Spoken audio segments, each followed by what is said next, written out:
David, chéri, tu peux m'apporter un peu d'eau. La voix d'Isabella résonna dans la cuisine de notre manoir de Beverly Hills, claire et mélodieuse, comme si elle m'avait parlé tous les jours depuis 2 ans et demi. J'étais dos à elle, en train de préparer le dîner, et mes mains se figèrent sur la cuillère en bois. Mon cœur se mit à battre si fort que je crus que j'allais avoir une crise cardiaque sur place.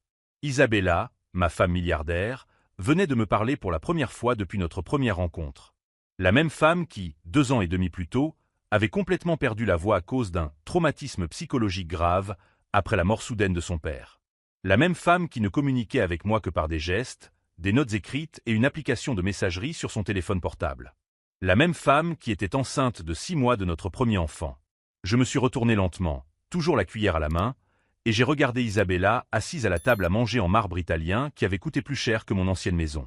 Elle feuilletait tranquillement un magazine de décoration, ses cheveux blonds platine parfaitement coiffés, vêtue d'une robe de créateur qui soulignait son ventre arrondi. Comme si de rien n'était. Comme si elle n'avait pas brisé 2 ans et demi de silence total. « Isa » murmurai-je, ma propre voix me semblant étrange et lointaine. Elle leva les yeux du magazine, ses yeux bleus glaciers qui m'avaient hypnotisé le jour où nous nous étions rencontrés, et sourit. Un sourire désinvolte, serein. Puis, comme si quelqu'un avait appuyé sur un bouton d'arrêt, son expression changea complètement. Ses yeux s'écarquillèrent, ses mains se précipitèrent pour couvrir sa bouche, et je vis la panique véritable traverser son visage. Je m'appelle David Martinez et, à 35 ans, je viens de découvrir que toute ma vie des 2 dernières années n'était qu'un mensonge élaboré. Mais alors qu'Isabella paniquait, feignant d'être choquée par elle-même, j'ai ressenti quelque chose de très différent de ce qu'elle attendait. Pas de choc, pas de confusion. Du soulagement. Parce que finalement, les pièces du puzzle s'assemblaient. Les petits détails qui n'avaient jamais eu de sens. Les incohérences que j'avais remarquées mais ignorées par amour. Les moments où j'aurais juré avoir vu ses lèvres bouger alors qu'elle pensait que je ne la regardais pas. J'étais simple comptable dans une famille de classe moyenne de Phoenix lorsque j'ai rencontré Isabella Whitmore dans le bureau de son avocat à Los Angeles. J'étais là pour auditer les finances de l'une des plus petites entreprises de la famille Whitmore, un empire technologique et immobilier valant plus de 3 milliards de dollars. Isabella avait 28 ans, elle venait d'hériter du contrôle de l'entreprise après le décès de son père, et elle était incapable de prononcer un seul mot. Le traumatisme avait été si grave, m'ont expliqué ses médecins, que ses cordes vocales s'étaient tout simplement déconnectées. Il n'y avait aucun dommage physique, mais psychologiquement, elle était bloquée. Cela pourrait prendre des années pour qu'elle se rétablisse, si tant est que cela arrive un jour. Je suis tombé amoureux d'elle dans le silence. De cette élégante fragilité, de la façon dont elle écrivait de petites remarques amusantes sur des serviettes pendant nos premiers repas ensemble. De la patience dont elle faisait preuve à mon égard pendant que j'apprenais à communiquer sans parole. 6 mois plus tard, nous nous sommes mariés lors d'une cérémonie intime où elle a prononcé ses vœux en langue des signes, traduit par un interprète, tandis que les larmes coulaient sur mon visage. Maintenant, en la regardant faire semblant d'être traumatisée d'avoir parlé pour la première fois depuis des années, je me suis rendu compte que toutes ces larmes avaient été versées en vain. « David », a-t-elle rapidement écrit dans son carnet, les mains tremblantes de manière théâtrale. Je ne sais pas ce qui s'est passé. Les mots sont simplement sortis. Je suis tellement confuse. Mais ses mains ne tremblaient pas vraiment. Et ses yeux calculaient, observant attentivement ma réaction. C'est alors que j'ai compris la terrible vérité. Isabella Whitmore n'avait jamais perdu la voix. Et si vous aimez cette histoire de trahison et de découverte, n'oubliez pas de vous abonner à la chaîne pour découvrir comment cette révélation choquante a déclenché l'une des vengeances les plus élaborées que vous ayez jamais entendues. Car tandis qu'elle pensait que je digérais son rétablissement miraculeux, je me souvenais en fait de toutes les fois où je l'avais presque surprise en train de chuchoter au téléphone alors qu'elle pensait que je dormais. Au cours des 48 heures qui ont suivi, pendant qu'Isabella continuait à jouer la comédie de son rétablissement miraculeux, j'ai repassé mentalement chaque moment suspect des 2 dernières années et demie. La première incohérence s'était produite seulement 3 semaines après notre mariage. Nous étions dans la maison de plage des Whitmore à Malibu, et je m'étais réveillé au milieu de la nuit pour aller aux toilettes. En passant par le salon, j'avais entendu Isabella parler au téléphone sur la terrasse. « Non, maman, pas encore », avait-elle chuchoté. « Je dois gagner du temps. David n'a pas encore signé les papiers de la fondation. » À l'époque, je m'étais convaincu que j'avais rêvé. Isabella dormait profondément lorsque je suis retourné me coucher, son téléphone portable en charge sur la table de chevet. Mais maintenant, assis dans mon bureau à domicile pendant qu'elle se reposait, à l'étage, les détails se multipliaient comme une infection. Le docteur Harrison Melbourne, le célèbre spécialiste des traumatismes psychologiques qui traitait Isabella, me rencontrait toujours seul pour discuter de ses progrès. Je ne me suis jamais demandé pourquoi un médecin ne voulait pas examiner sa patiente pendant nos consultations. Le traumatisme d'Isabella est extrêmement délicat, expliquait-il de sa voix grave et réconfortante. Toute pression pour qu'elle retrouve la parole peut provoquer un recul dévastateur. Vous devez être patient, David. Parfois, l'amour silencieux guérit mieux que 1000 mots. Quelle brillante manipulation! Ils ont transformé ma compassion en une arme contre moi-même. Isabella Whitmore n'était pas seulement une héritière milliardaire traumatisée. C'était une prédatrice sociale qui avait identifié en moi la proie parfaite. Un homme de classe moyenne, honnête, travailleur, qui serait honoré de protéger une femme vulnérable. Au cours des 6 premiers mois de notre mariage, Isabella m'a subtilement convaincu de quitter mon emploi de comptable indépendant à Phoenix pour déménager à Los Angeles et l'aider à gérer les aspects financiers de l'empire familial. « Tu as un talent naturel pour les chiffres », avait-elle écrit dans l'un de ses billets élaborés. « Et je te fais confiance plus qu'à n'importe qui d'autre. S'il te plaît, David, j'ai besoin de quelqu'un qui comprenne aussi bien les finances que mon cœur. » Le salaire qu'elle m'offrait était 3 fois supérieur à mon revenu précédent. De plus, je travaillerais à domicile, toujours disponible pour prendre soin d'elle pendant ces moments difficiles. Ce que je n'avais pas réalisé à l'époque, c'est à quel point cela m'isolait complètement. Mes amis étaient restés à Phoenix. Ma famille pensait que j'avais tiré le gros lot en épousant une milliardaire. Et peu à peu, ma vie sociale s'est réduite aux événements organisés par la famille Whitmore, où j'étais toujours présenté comme le merveilleux mari d'Isabella qui l'avait tant aidé dans son rétablissement. Victoria Whitmore, la mère d'Isabella, était une femme de 62 ans aux cheveux argentés parfaitement coupés et aux yeux qui semblaient calculer la valeur de chaque personne qu'elle rencontrait. Elle m'adorait publiquement. « David est une bénédiction divine », déclarait-elle lors de dîners de charité. Trouver un homme prêt à aimer Isabella sans avoir à l'entendre parler, c'est ça, le véritable amour. Mais il y avait quelque chose dans les yeux de Victoria qui m'avait toujours dérangé. Une satisfaction froide, comme si elle connaissait une blague que je ne comprenais pas. Maintenant, je comprenais parfaitement. Pendant ces 2 ans et demi, alors que je croyais construire un mariage basé sur une communication profonde et non verbale, Isabella orchestrait le plus grand vol d'identité émotionnelle de ma vie. Elle a étudié chacune de mes faiblesses. Elle a découvert que je venais d'une famille où mon père avait abandonné ma mère quand j'avais 12 ans, nous laissant dans une situation financière difficile. Elle a découvert que je m'étais toujours senti inadéquat parce que je n'avais pas fréquenté une université prestigieuse, que travailler avec des chiffres était ma façon de me sentir utile et intelligent. Isabella a alimenté chacune de ces insécurités tout en feignant de dépendre de moi. « Tu es tellement plus intelligent que toutes les personnes que j'ai côtoyées », écrivait-elle dans ses notes. Tous ces hommes riches que j'ai rencontrés étaient vides à l'intérieur. « Tu as de la substance, David. Tu as une âme. » Et je l'ai cru. Dieu m'en est témoin. J'ai cru chaque mot. Mais la plus grande révélation est venue lorsque j'ai commencé à enquêter discrètement sur les traitements médicaux d'Isabella. Le docteur Harrison Melbourne n'était pas un spécialiste des traumatismes psychologiques. Il était le médecin privé de la famille Whitmore depuis 15 ans, spécialisé dans la médecine concierge pour les clients ultra-riches qui avaient besoin d'une discrétion absolue. Il n'existait aucune trace de consultation psychiatrique pour Isabella. Aucun historique de thérapie orthophonique, aucune tentative de traitement pour son prétendu mutisme psychologique. Car il n'y avait jamais eu de mutisme à traiter. La mort du patriarche William Whitmore avait été soudaine, mais pas traumatisante dans le sens où on me l'avait raconté. Il était mort d'une crise cardiaque fulgurante alors qu'il jouait au tennis dans le club privé de la famille. Isabella était en Europe lorsqu'elle a appris la nouvelle. Mais 3 semaines avant sa mort, Isabella avait enregistré une société offshore aux îles Caïmans.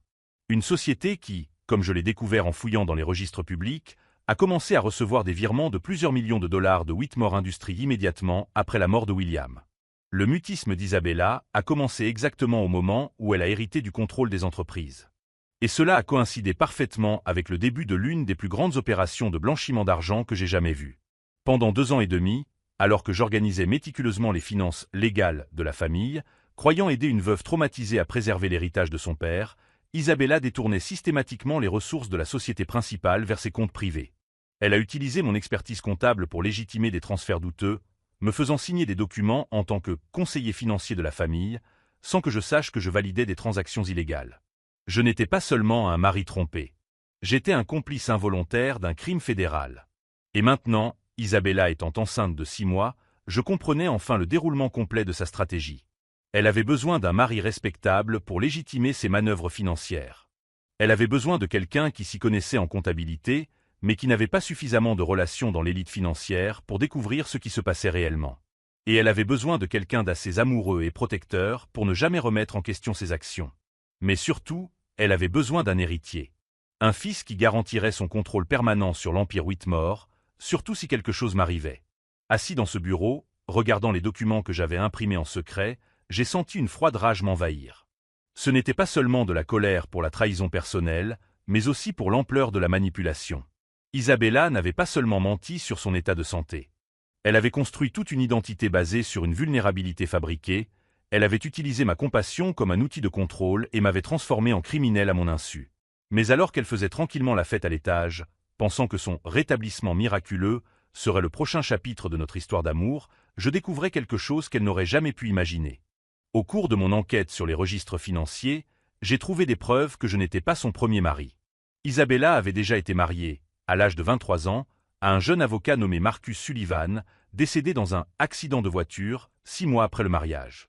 Et d'après les registres d'assurance que j'ai trouvés, elle avait hérité de 2 millions de dollars à la suite de son décès. À présent, en regardant ma femme enceinte qui pouvait parfaitement parler, mais qui avait feint le mutisme pendant 2 ans et demi, une question terrible résonnait dans mon esprit. Que m'arriverait-il après la naissance du bébé? L'enquête sur Marcus Sullivan m'a occupé pendant les 5 jours suivants. Pendant qu'Isabella continuait à jouer la comédie de la guérison progressive de la parole, en se rendant à des consultations médicales pour suivre ses progrès miraculeux, je me suis plongé dans les archives publiques et les registres auxquels j'avais accès par voie électronique. Ce que j'ai découvert m'a glacé le sang. Marcus Sullivan n'était pas mort dans un accident de voiture ordinaire. Le rapport de police, que j'ai obtenu grâce à un contact au sein du service de la circulation de Phoenix, révélait des détails troublants. Marcus roulait sur la Pacific Coast Highway à 2 heures du matin un mardi, revenant apparemment d'un voyage d'affaires à San Diego. Sa voiture, une BMW décapotable, avait quitté la route dans un virage connu, faisant une chute de 200 mètres dans le ravin. Il n'y avait aucune trace de freinage. Il n'y avait aucune preuve d'autres véhicules impliqués.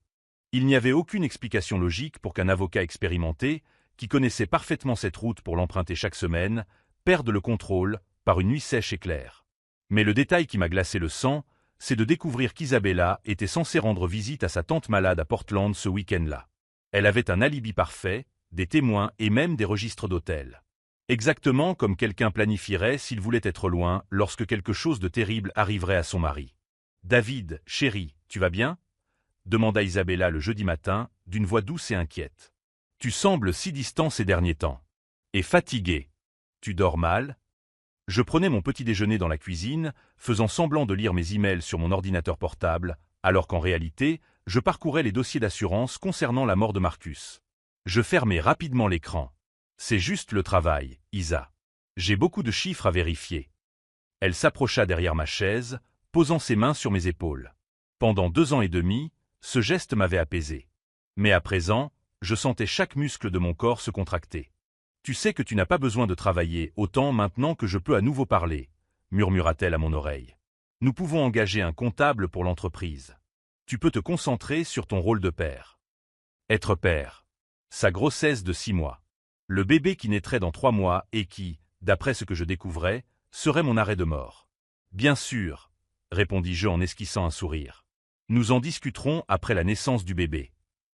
Mais ses mains restèrent sur mes épaules une seconde de plus.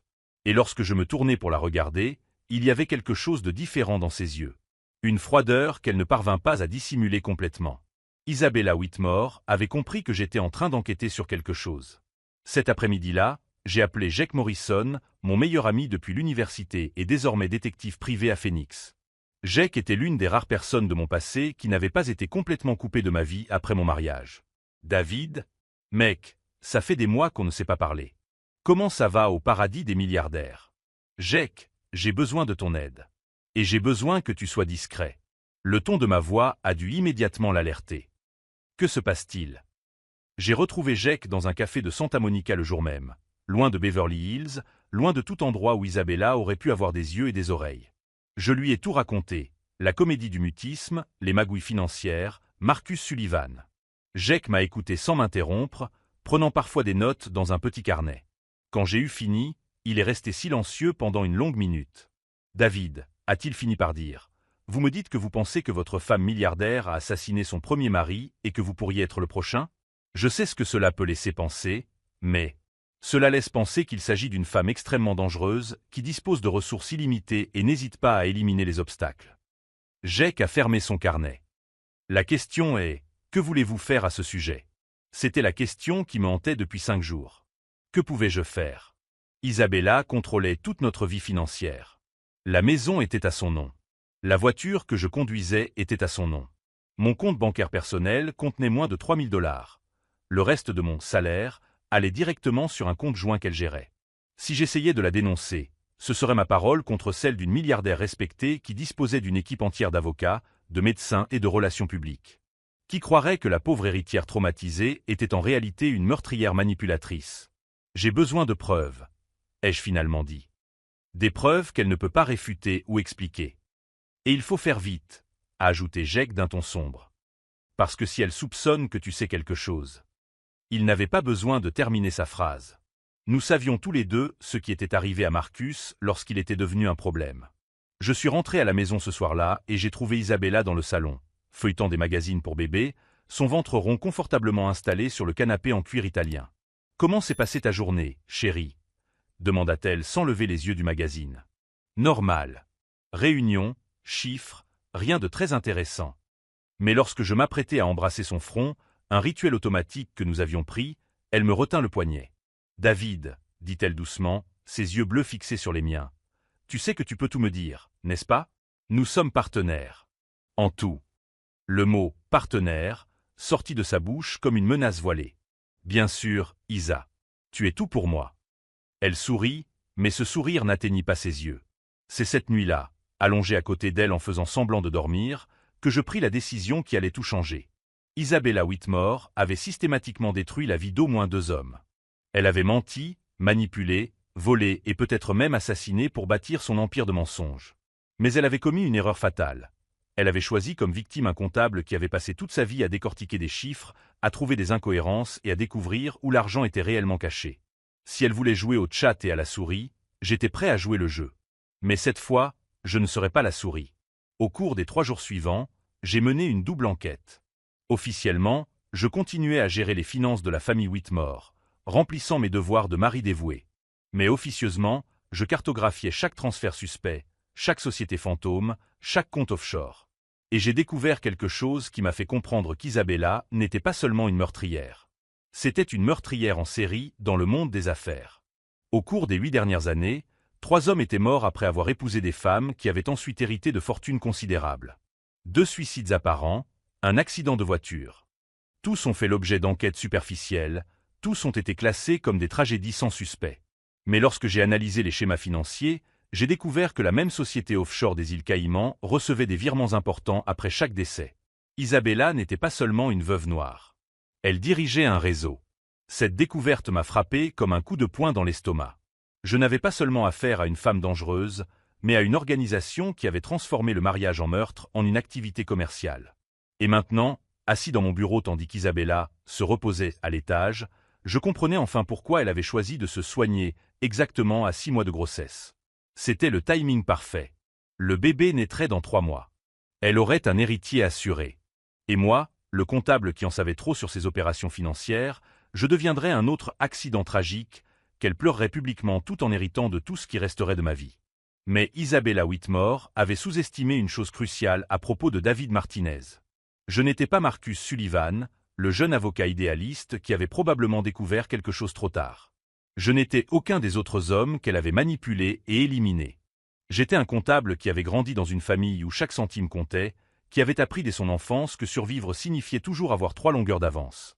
Et pendant qu'elle planifiait ma mort à l'étage, j'étais au rez-de-chaussée en train de planifier quelque chose de très différent.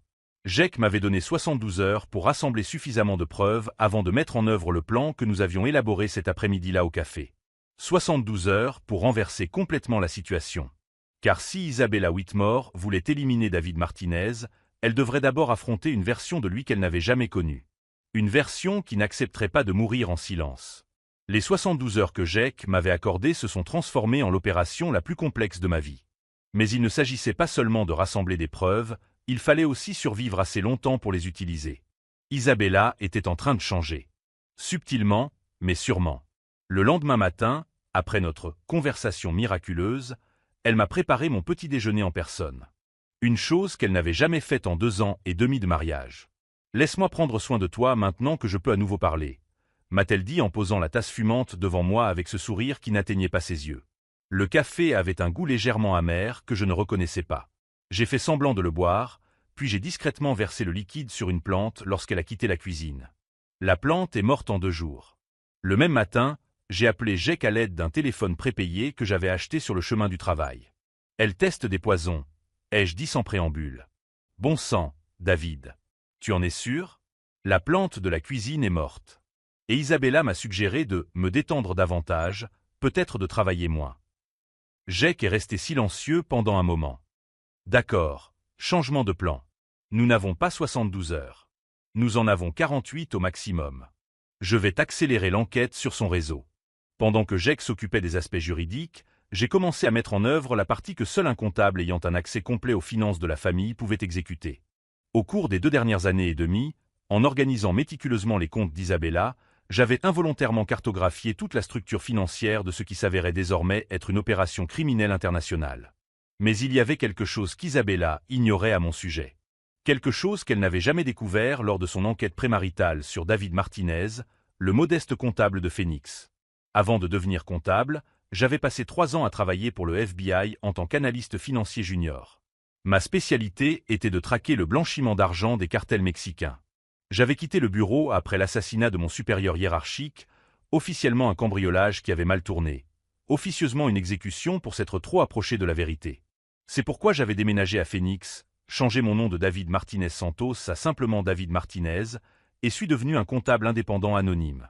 Isabella avait choisi sa victime en se basant sur une identité que j'avais soigneusement créée pour disparaître. Elle n'avait aucune idée qu'elle était mariée à quelqu'un qui comprenait parfaitement comment démanteler des opérations comme la sienne. Au cours de cette première nuit, après avoir découvert la vérité, alors qu'Isabella dormait à mes côtés, probablement en faisant semblant, comme elle le faisait pour tout le reste, j'ai commencé à mettre en œuvre le protocole Alpha.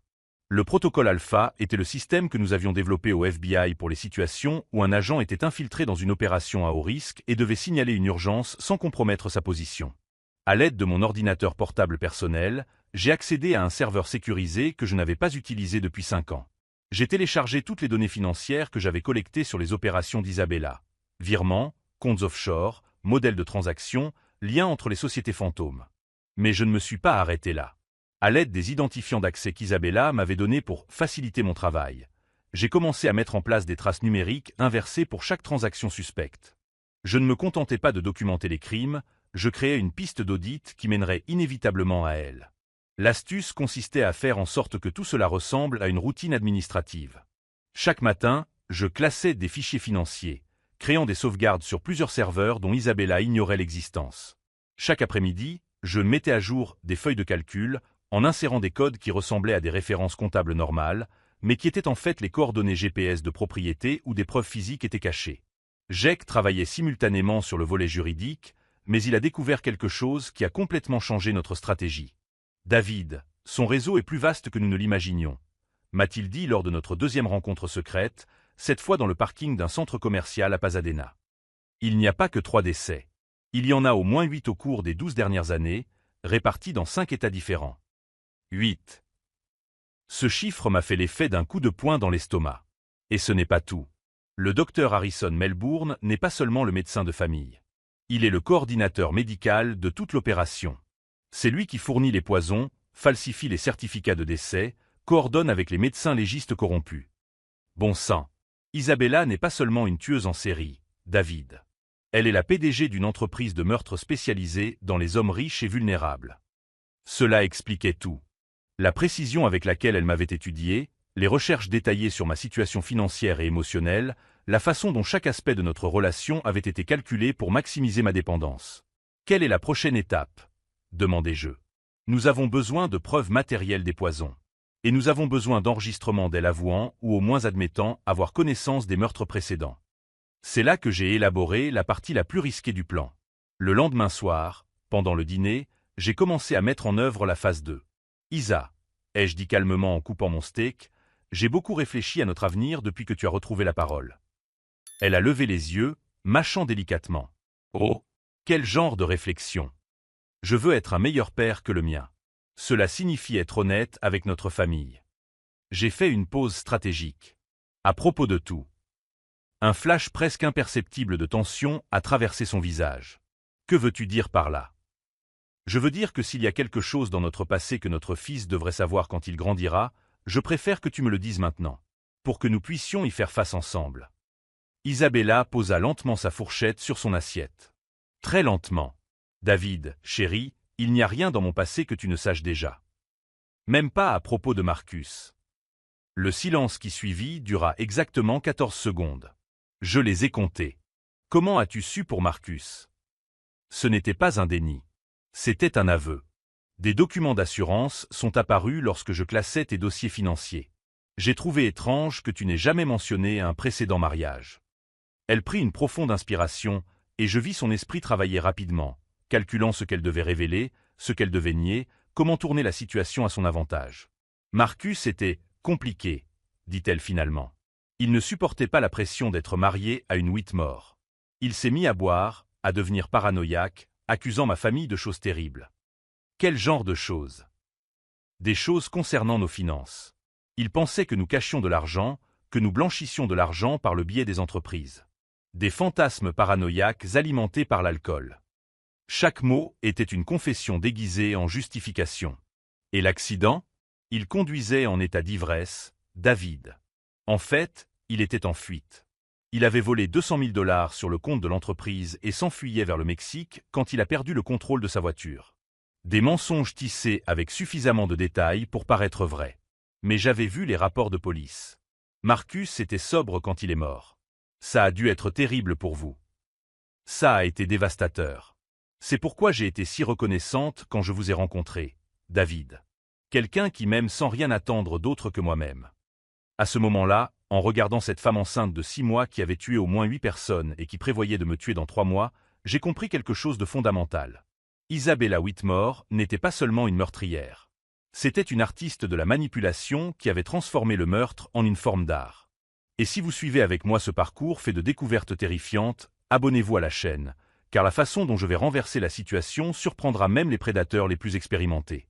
Je t'aime, Isa, lui ai-je dit en couvrant sa main de la mienne. Et je te promets que notre enfant ne vivra jamais ce que tu as vécu.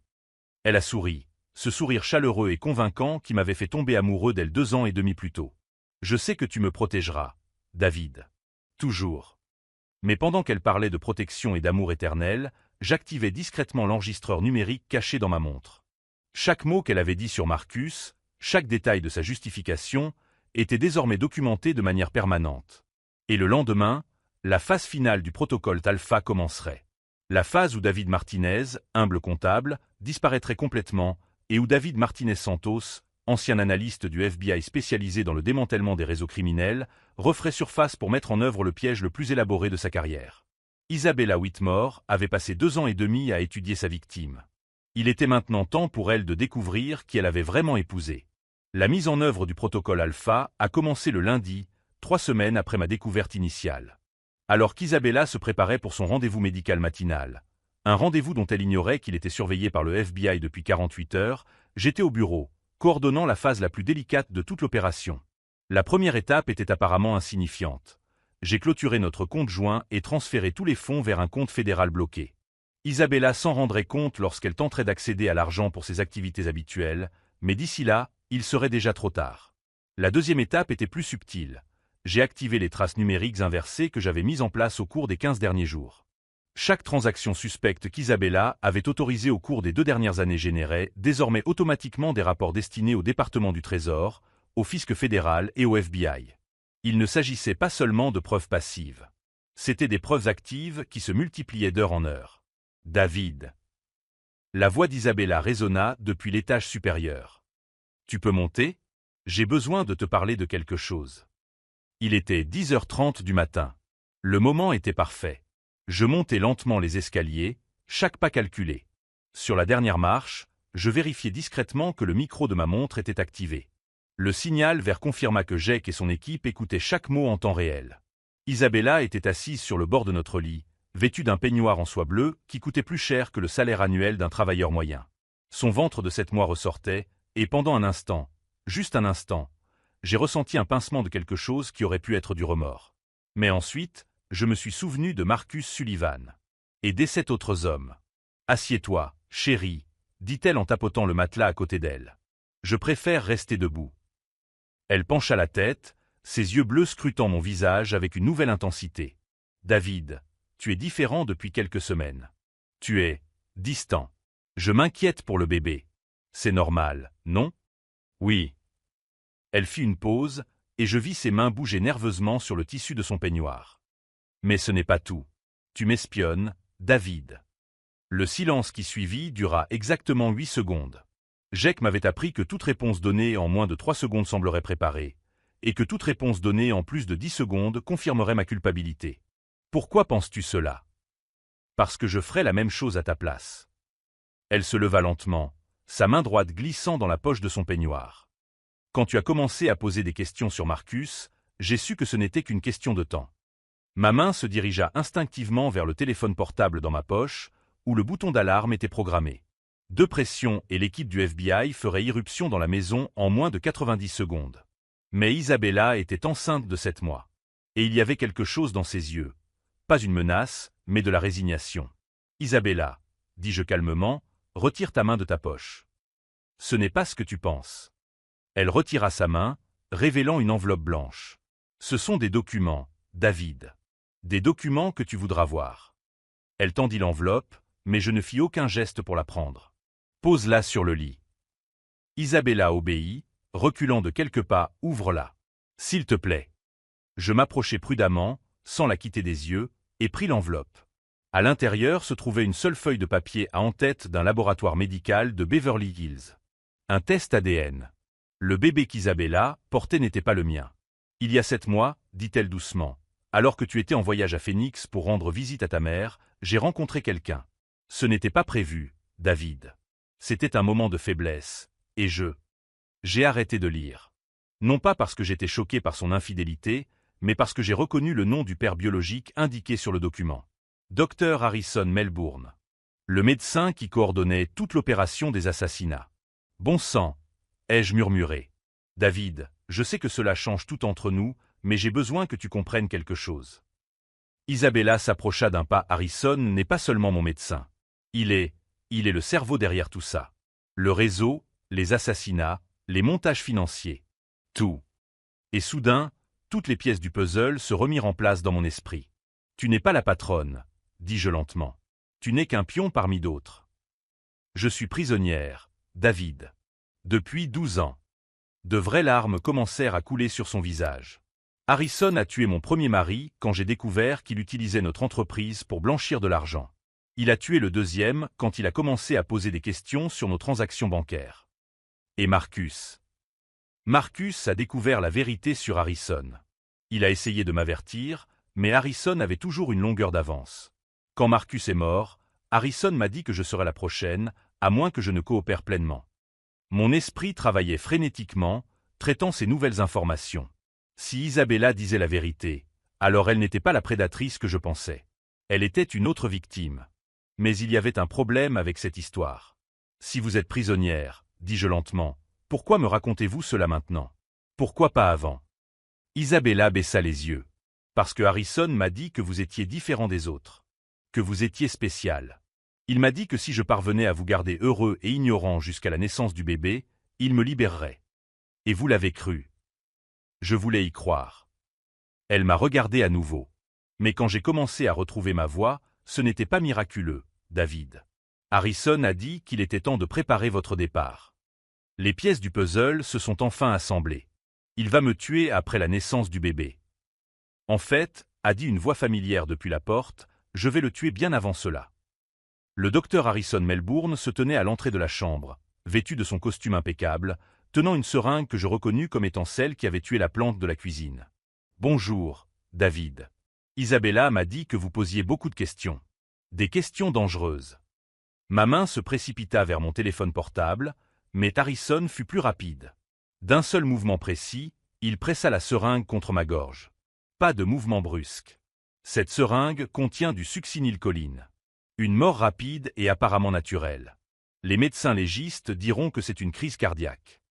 Mais pendant qu'Harrison expliquait ma mort imminente, quelque chose qu'il ne pouvait pas voir se passait derrière lui. Isabella s'était discrètement positionnée près de la table de chevet. Et dans sa main droite, elle tenait désormais le pistolet calibre 22 que je gardais caché dans le tiroir. « Harrison », dit-elle doucement. Il se retourna, la seringue toujours appuyée contre mon cou, et ses yeux s'écarquillèrent lorsqu'il vit l'arme. « Isabella, ma chérie, tu ne sais pas t'en servir. Mon père m'a appris quand j'avais 12 ans. » Sa voix était parfaitement calme. Il disait qu'une femme devait toujours savoir se défendre. « Tu ne vas pas me tirer dessus. Je suis le père de ton enfant. »« Non, » dit Isabella, et je vis quelque chose de nouveau dans ses yeux. Quelque chose que je n'avais jamais vu auparavant, une détermination sincère. « Tu es un monstre qui a détruit ma vie et tué des innocents. Et je ne te laisserai pas toucher David. » Ce qui s'est passé ensuite a duré moins de 3 secondes, mais m'a semblé une éternité. Harrison a compris qu'Isabella était sérieuse et a essayé de m'injecter la seringue dans le cou. J'ai réussi à l'esquiver partiellement, l'aiguille égratignant ma peau au lieu de pénétrer dans la veine. Isabella a tiré. Le bruit du coup de feu a résonné dans la pièce comme un coup de tonnerre. Harrison est tombé, la seringue roulant sur le parquet. Et c'est à ce moment-là que j'ai entendu le plus beau son de ma vie, des sirènes qui approchaient. Jake et son équipe sont arrivés exactement comme prévu. Le bouton d'alarme s'était déclenché automatiquement lorsque mon cœur avait dépassé les 150 battements par minute, une fonction que j'avais secrètement programmée dans ma montre. Pendant que les ambulanciers s'occupaient de Harrison, qui était vivant mais gravement blessé, et qu'Isabella faisait sa déposition aux agents fédéraux, j'ai enfin compris toute la vérité. Isabella Whitmore n'avait jamais été une tueuse en série. Elle avait été une victime qui avait feint le mutisme pendant 2 ans et demi pour survivre à l'homme qui contrôlait sa vie par des menaces et des meurtres. Et le bébé qu'elle portait n'était pas le mien, mais pourtant, en la regardant raconter aux agents 12 années de manipulation et de terreur psychologique, j'ai réalisé quelque chose d'étonnant. Je m'en fichais, car la femme qui venait de tout risquer pour sauver ma vie n'était pas la prédatrice froide que j'avais imaginée. C'était une survivante qui avait trouvé le courage au moment le plus crucial. Et tandis que Harrison était emmené sur une civière, criant des menaces incohérentes sur des empires qui s'effondreraient sans lui, Isabella s'est approchée de moi. « David » m'a-t-elle dit doucement, « il y a quelque chose que je dois te dire. Quelque chose qui changera tout ce que tu penses de notre histoire. Quand tu es rentré à la maison le premier soir après notre consultation médicale, m'a dit Isabella pendant que les agents finissaient de recueillir des preuves, je savais déjà qu'Harrison prévoyait de te tuer dans 3 semaines. J'ai senti mon estomac se nouer. Comment ça? Il m'a montré le planning détaillé. Après la naissance du bébé, tu aurais un accident de voiture en rentrant de l'hôpital. Je serais la veuve dévastée, j'hériterais de tes assurances vie, et son bébé grandirait en croyant que tu étais son père. Jake s'est approché, toujours muni de son magnétophone. Isabella, tu es en train de dire que tu étais au courant des plans d'assassinat 3 semaines à l'avance. Je n'étais pas seulement au courant. Je les ai sabotés. Elle m'a regardé droit dans les yeux. David, tu penses que retrouver ma voix était un accident? C'était une stratégie. Harrison voulait que je commence à parler pour que cela semble plus naturel quand tu mourrais. Une épouse en deuil qui a finalement trouvé la force de parler à nouveau. Mais tu m'as parlé avant la date prévue. Volontairement. Je savais que tu mènerais l'enquête, que tu découvriras les incohérences. Tu es trop intelligent pour ne pas les remarquer. Elle me toucha la main. J'avais besoin que tu découvres la vérité sur Harrison avant qu'il ne soit trop tard. Cette révélation m'a frappé comme un tsunami. Tu as orchestré ma découverte de la vérité. Chaque document que tu as trouvé, chaque incohérence que tu as remarquée, j'ai délibérément laissé tous ces indices. Même le test ADN du bébé. Jake l'interrompit. Attends. Le bébé n'est pas celui du docteur Melbourne? Isabella a souri pour la première fois depuis des semaines. Un sourire sincère. Bien sûr que non. C'est le tien, David. Mais j'avais besoin que Harrison croie que c'était le sien pour qu'il baisse sa garde. 6 mois plus tard, assis dans le tribunal fédéral alors que Harrison Melbourne était condamné à la prison à vie pour 8 meurtres, j'ai enfin compris l'ampleur de ce qu'Isabella avait dû affronter. Pendant 12 ans, elle avait feint d'être la complice d'un tueur en série pour protéger non seulement sa propre vie, mais aussi celle d'innocents que Harrison aurait continué à tuer. Chaque mariage forcé avait été une tentative de rassembler des preuves. Chaque fausse relation, une opération de renseignement déguisé. Isabella Whitmore n'était pas une veuve noire. C'était une agente infiltrée qui avait sacrifié plus d'une décennie de sa vie pour démanteler un réseau criminel. Ton plan était brillant, ai-je dit à Jake en sortant du tribunal. Utiliser mes compétences du FBI contre Harrison. En fait, a répondu Isabella, c'était ton plan, David. Je t'ai juste donné les petits coups de pouce nécessaires. Notre fils est né 3 mois plus tard. Un petit garçon en bonne santé que nous avons prénommé Marcus, en hommage au premier mari qu'Isabella n'avait pas réussi à sauver à temps. Aujourd'hui, 5 ans plus tard, je dirige une société de sécurité financière spécialisée dans les enquêtes sur les fraudes d'entreprise. Isabella gère une fondation qui offre une protection juridique aux victimes de manipulations psychologiques. Il y a des nuits où elle se réveille encore effrayée, se souvenant des années passées sous le contrôle de Harrison. Il y a des nuits où je me réveille en pensant à quel point nous avons frôlé la catastrophe. Mais il y a aussi des matins où notre fils court vers notre lit en riant, et où nous comprenons que nous avons survécu à l'enfer pour construire quelque chose de réel. La véritable vengeance n'a pas été l'emprisonnement de Harrison, mais la vie que nous avons construite malgré lui. Si cette histoire de courage et de survie vous a touché, abonnez-vous à la chaîne pour découvrir d'autres histoires de personnes qui ont trouvé la force quand tout semblait perdu. Car parfois, les vrais héros sont ceux qui font semblant d'être des victimes jusqu'à ce qu'ils soient prêts à devenir des sauveurs.